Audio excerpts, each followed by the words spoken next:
जर हा तलवारीचा शब्द जर गुन्हा आहे तर चोरी पण एक मोठा गुन्हा आहे. चोरी करणं तुम्ही टेलिव्हिजनवर दाखवणार का? तर चोरी करणं ही गुन्हा आहे आणि चोरालाही बाहेर काढलं पाहिजे. मित्रांनो, रुचिताचा विषय घेतला तर रुचितानं प्रत्येक व्यक्तीला धमकी दिलेली आहे. तुझं करिअर बर्बाद करते, तुझं हे बर्बाद करते, तुला मी पूर्ण बर्बाद करते. हे प्रत्येक दिवशी आणि प्रत्येक सेकंदाला तिने शब्द वापरलेले आहेत. जर तुम्हाला यांचं स्टेटमेंट आवडत नाही तर सागर कारंडे दादाने देखील आईवर शिवी दिली होती. त्यावेळेस तुम्ही का सागर दादाला काय बोलला नाही?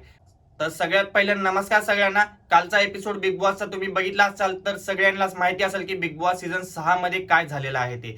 तर मित्रांनो, ह्या व्हिडिओमध्ये मी तेच गोष्टी क्लिअर करणार आहे की बिग बॉस सीझन 6 मध्ये असं काय घडलं होतं की त्याच्यामुळे दिव्याताई शिंदे यांना बाहेर काढण्यात आलेलं आहे. तर सगळ्यात पहिलं सांगतो मित्रांनो, हा व्हिडिओ फक्त आणि फक्त रिव्ह्यू म्हणून बघा, ना की कुठल्या जाती धर्माविरुद्ध आहे, ना की कुठल्या कॉन्टेस्टंट विरुद्ध आहे. हा व्हिडिओ फक्त आणि फक्त रिव्ह्यू आहे आणि कुठलीही घाण कमेंट करू नका. आणि जर ती कमेंट मला आढळल्यास मी ते कमेंट डिलीट करेल आणि त्या व्यक्तीला सरळ सरळ ब्लॉक करेल. मित्रांनो, त्याचमुळे सांगतोय, कमेंट करताना थोडासा विचार करून कमेंट करा, कारण की हा व्हिडिओ फक्त आणि फक्त रिव्ह्यू आहे, ना की कुठल्या जाती धर्माविरुद्ध आहे. परत सांगतोय, वॉर्निंग आहे की कमेंट ही विचार करून करा. कुणालाही हर्ट होणार नाही अशी कमेंट करा आणि कुठल्याही जाती धर्माबद्दल अशी कमेंट करू नका की त्यांना हर्ट होईल. मित्रांनो, चला मग व्हिडिओला सुरुवात करूया. सगळ्यात पहिलं सांगतो मित्रांनो की आपला जो मराठी बिग बॉस जो आहे तो सगळी फॅमिली बघते. लहान बघतात, मोठे बघतात, म्हातारे बघतात, तरुण बघतात, सगळेजण बघतात. मित्रांनो, सगळे म्हणजे सगळे बघतात. आपला हा सगळ्यात मोठा शो आहे, तो म्हणजे बिग बॉस. मित्रांनो, मराठी बिग बॉस हे सगळ्यात मोठा शो आहे महाराष्ट्रामधला. त्याच्यामुळे ह्या शोला सगळेजण बघतात.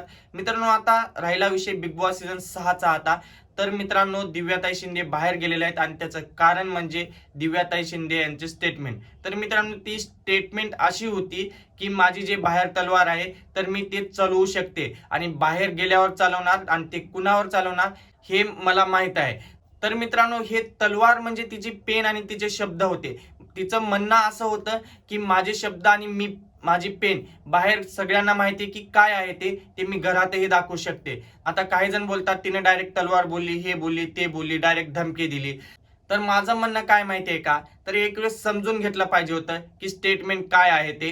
कारण की बाहेर तलवार घेऊन फिरते का दिव्याताई शिंदे? नाही ना, बिलकुल तलवार घेऊन फिरत नाही. ती फक्त फिरते पेन आणि तिचे शब्द घेऊन. मग तिचा म्हणण्याचा अर्थच असा होता की माझं पेन आणि माझे शब्दच हे धारदार शस्त्र आहे आणि मी त्यानंच वार करते. पण काही जणांना वेगळं वाटलं आणि टेलिव्हिजनवर असे तलवारीनं मारते, असे हे तलवारीनं मारते किंवा बंदुकीने मारते, हे गोष्ट म्हणजे चालत नाहीये असं दिव्याताई शिंदेला माहिती नव्हतं. जर माहिती असतं तर हा शब्द यूज केले नसते. आणि सगळ्यात मेन गोष्ट म्हणजे आता जी मी बोलणार आहे ती लक्ष देऊन ऐका.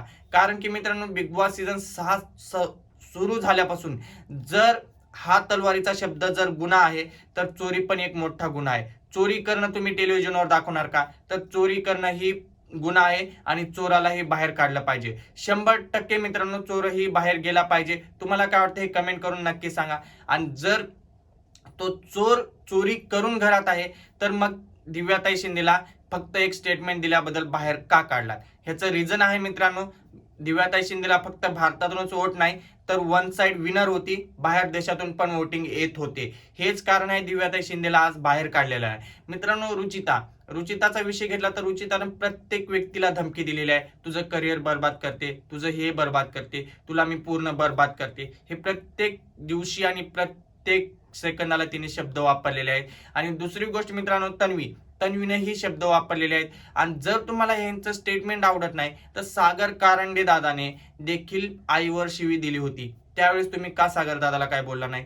जर तुम्ही दुसऱ्या कॉन्टेस्टंटला सूट देताय तर एक चान्स दिला पाहिजे ना. दिव्याताई शिंदेला पण एक चान्स भेटला पाहिजे होता की तू हे स्टेटमेंट वापरलेच, याच्यानंतर तू अशी स्टेटमेंट किंवा अशी भाषा वापरायची नाही असं बोललं पाहिजे होतं. तुम्ही जर तिला सॉरीच म्हणून पाठी लागताय तर सॉरी नाही बोलली तर तुम्ही बाहेर काढताय. म्हणजे याचा अर्थ असाच होतो की तुम्ही फक्त दिव्याताईचं एक चुकी बघत होता आणि ती चुकी भेटल्यानंतर तिला बाहेर काढण्यात आलेला आहे. हे तुम्हाला कसं वाटतंय मित्रांनो, हे कमेंट करून नक्की सांगा. हे चुकीचं झाले का बरोबर झाले हे मला कमेंटमध्ये नक्की कळवा. बिग बॉस सीझन 6 मध्ये धमकी नाही मित्रांनो, बिग बॉस सीझन 5 मध्ये सुद्धा धमकी आलेली होती. ती धमकी होती म्हणजे वैभव कडून. वैभवने सुद्धा बोललेलं होतं की सूरज चव्हाणला की तुझी मी मुंडी मोडून टाकीन, हे धमकी नव्हती का? त्यावेळेस वैभवला कुणीच काय बोललेलं नाही. आणि ज्या वेळेस सीझन 5 मध्ये आर्यानं फक्त एक चापड दिली होती, म्हणजे नॉर्मली, त्यावेळेस आर्याला बिग बॉस सीझन 5च्या घराच्या बाहेर काढलं होतं. मग मित्रांनो, मला एक सांगा, रुचिता आणखी पण घरामध्ये कसं काय आहे? रुचिता हे रुचिता हे सगळ्यांना मारते, धमक्या देते. वेगळं टच झालं, वेगळं टच केले, बॉडी टच, हे सगळ्या गोष्टी झालेल्या आहेत. मग रुचिता आणखी पण घरामध्ये का आहे? सगळ्यात महत्वाची गोष्ट म्हणजे ही मुद्दा मित्रांनो फक्त एवढाच आहे की जर तुम्ही दुसऱ्या कॉन्टेस्टंटला सूट देताय, एक एक चान्स देताय, रुचिताला तर एक चान्स नाही, रुचिताला तर 10 ते 15 चान्स भेटले असतील की बिग बॉस घरामध्ये, तर तुम्ही सगळ्यांना चान्स देताय, तर दिव्याताई शिंदेला का चान्स नाही? माझं म्हणणं एवढंच आहे की दिव्याताई शिंदेला पण बिग बॉस सीझन 6 मध्ये एक चुकीसाठी बाहेर काढण्यात हे चुकीचं आहे, मला तर असं वाटतं. तुमचं मत काय मला कमेंटमध्ये नक्की कळवा. आणि तन्वी पण एवढं ओरडून आरडून बोलते, मग त्याचा विषय का नाही घेत? आणि सगळ्यात महत्वाची गोष्ट म्हणजे हे की तोच दादा आरबी सर यांनी सुद्धा घरातल्या वस्तू फेकल्या. मग आरबी सरांनी घरातल्या वस्तू फेकल्या तर तुम्ही त्यांनाही घराच्या बाहेर काढलं नाही, ह्याचं कारण काय आहे ते आम्हाला नक्की कळवा. कारण हा बिग बॉस सीझन 6 गाजवलाय आणि वाजवलाय ते फक्त एकाच व्यक्तीने, ती म्हणजे दिव्याताई शिंदे. हे सगळे प्रश्न पडतायत जनतेला, तर आमच्या प्रश्नाचं उत्तर तुम्ही दिलंच पाहिजे कन्फर्म. तर मित्रांनो, कमेंटमध्ये नक्की सांगा की तुम्हाला व्हिडिओ कसा वाटला आणि दिव्याताई जे बाहेर गेले त्यानं बाहेर जायला पाहिजे होतं का त्यांना आणखी एक चान्स दिला पाहिजे होता, हे कमेंटमध्ये नक्की सांगा. आणि कुठल्याही जाती धर्माविरुद्ध कमेंट करू नका, कुणालाही हर्ट होईल अशी कमेंट करू नका प्लीज, ॲज अ रिक्वेस्ट आहे. आणि व्हिडिओ आवडलाच असेल तर व्हिडिओला लाईक करा, चॅनलवर नवीन असाल तर चॅनलला सबस्क्राईब सुद्धा करा. आणि कमेंटमध्ये तुमचं मत मांडून व्हिडिओला जास्तीत जास्त शेअर करा, म्हणजे सगळ्यांना समजलं पाहिजे की दिव्याताई शिंदेची चूक होती का नाही ते. आम्ही पण बिग बॉस बघतो, तुम्ही पण बिग बॉस बघता, पण काही जण बिग बॉस बघूनही बिग बॉस नाही बघितल्यासारखं कमेंट करतात. त्यांना पण एक सांगणं आहे, तर बिग बॉस क्लिअरली बघत जावा, नंतरच येऊन कमेंट करत जावा. आता ह्या व्हिडिओ खाली भरपूर जण बोलतील की तू दिव्याताई शिंदेची साईड घेतोय, तर तिने असं स्टेटमेंट दिलं होतं. तर मित्रांनो, ते स्टेटमेंट म्हणजे तिचं पेन होतं, तलवार म्हणजे तिची पेन होती. एवढंच लक्षात ठेवा की तिने बाहेर तलवार चालवत नाही ना, तसंच तिने फक्त पेनला तलवार म्हणायचा असा अर्थ असेल त्यांचा, आणि शब्द त्यांचे धारदार शस्त्र आहे हे सांगायचं होतं. फक्त त्यानं वर्ड जे आहेत, जे शब्द आहेत ते गलत प्रकारे यूज केले होते, ते पेनच्या जागी तलवार बोलले होते, हेच चुकी झालेली आहे, बाकी काहीच नाही. एक चान्स भेटलाच पाहिजे दिव्याताई शिंदेला, परत परत बिग बॉस मध्ये घ्यावं हीच आमची इच्छा आहे बस.